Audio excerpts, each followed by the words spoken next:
नमस्कार, मैं पारिजात मिश्रा आप सभी का अपने चैनल पर हार्दिक स्वागत करता हूं। आज हम चर्चा करेंगे सीपीसी 1908 के आदेश 21 की। आदेश 21 डिक्रियों और आदेशों के निष्पादन की बात करता है। आज हम चर्चा करेंगे कि निष्पादन किस प्रकार किया जाता है डिक्रियों का। देखिए, डिक्रियों के निष्पादन के लिहाज से अगर देखा जाए तो इसे दो श्रेणियों में बांटा जा सकता है। एक तो हो गया धन की डिक्री और दूसरा जो धन की डिक्री नहीं। आदेश 21 के उपनियम नियम 11 के उपनियम 1 में धन की डिक्री के निष्पादन के तौर तरीके बताए गए, जो कि बैंक में जमा करके, मनी ऑर्डर के थ्रू या आउट ऑफ कोर्ट भी तमाम अन्य तरीकों से किए जा सकते हैं। इसी प्रकार आदेश 21 के नियम 11 के उपनियम 2 में उन डिक्रियों का उल्लेख है जो धन की डिक्री नहीं और उनके निष्पादन के तरीके बताए। पहली बात तो वे डिक्रियां सदैव लिखित आवेदन पर आएंगी, जैसा कि धन की डिक्री में मौखिक आदेश आवेदन था, इसमें लिखित आवेदन पर डिक्री आएगी। इसमें आवेदक का नाम, उसका हस्ताक्षर या उसकी तरफ से जो व्यक्ति आवेदन कर रहा है, और वाद से जुड़ी हुई सभी महत्वपूर्ण प्रविष्टियों का उल्लेख, जैसे वाद संख्यांक, पक्षकारों के नाम, डिक्री दिनांक और खर्चों से जुड़े हुए जितनी भी बातें हैं उन सब का उल्लेख करना।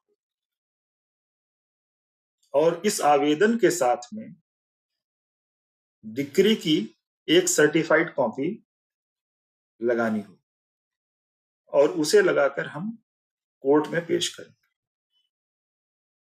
अब इस पर कार्यवाही सीपीसी के आदेश 21 के नियम 105 के तहत की जाती है। नियम 105 में यह बताया गया है कि आवेदन पत्र प्राप्त होने पर डिक्रीदार द्वारा किए गए, न्यायालय एक तारीख नियत करेगा और निर्णीत ऋणी यानी जजमेंट डेटर को नोटिस इशू करेगा। यदि उस नियत दिनांक पर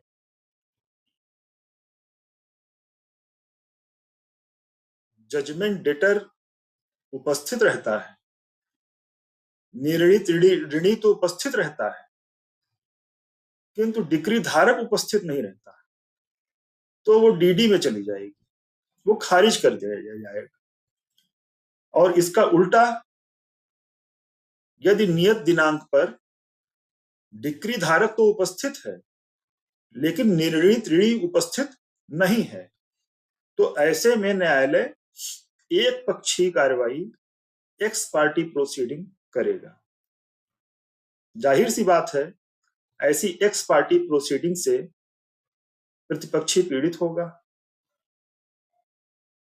और वो न्यायालय के समक्ष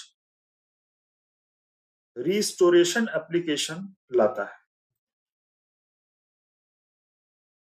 उसके पास दो ही रास्ते होते हैं, या तो वो रिस्टोरेशन का एप्लीकेशन न्यायालय के समक्ष ले आए और उसके बाद अगर ऐसा रिस्टोरेशन का एप्लीकेशन कंसर्न कोर्ट खारिज कर देता है,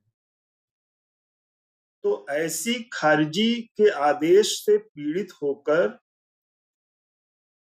वो प्रकीर्ण अपील, मिसलेनियस अपील, एफएएफओ जिसे कहते हैं, उसमें ऑर्डर 43 के रूल 1 जे ए के तहत जा सकता है।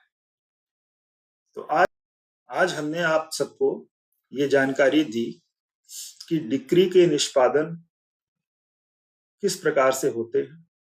यदि वे धन की डिक्रियां हैं तो उनका निष्पादन किस प्रकार होता है। यदि वे धन की डिक्रियों से इतर डिक्रियां हैं तो उनका निष्पादन कैसे होता है। डिक्रीदार किस प्रकार निष्पादनार्थ आवेदन लाता है न्यायालय के समक्ष, और न्यायालय किस प्रकार उस पर कार्रवाई करता है, और उस कार्यवाही में यदि एक पक्षीय कार्रवाई हो जाती है तो पीड़ित पक्षकार को क्या क्या उपचार उपलब्ध होते हैं। इसके अलावा हम आपको सीपीसी के बारीक बिंदुओं पर लगातार एक श्रृंखलाबद्ध वीडियो जारी करते रहेंगे, जिससे आप सभी का आगामी प्रतियोगी परीक्षाओं की प्रति एक गहरी समझ विकसित हो सके। आप सबकी जानकारी के लिए मैं यह भी बता दूं कि हमारे यहाँ यूपीएचजेएस मेंस का क्रैश कोर्स चलाया जा रहा है, जिसमें विगत वर्षों के पूछे गए प्रश्नों के उत्तर लेखन भी होते हैं, और आगामी परीक्षा के दृष्टिकोण से जो महत्वपूर्ण बिंदु हैं उन पर भी काफी गहराई से आप सभी को जानकारी दी जाती है।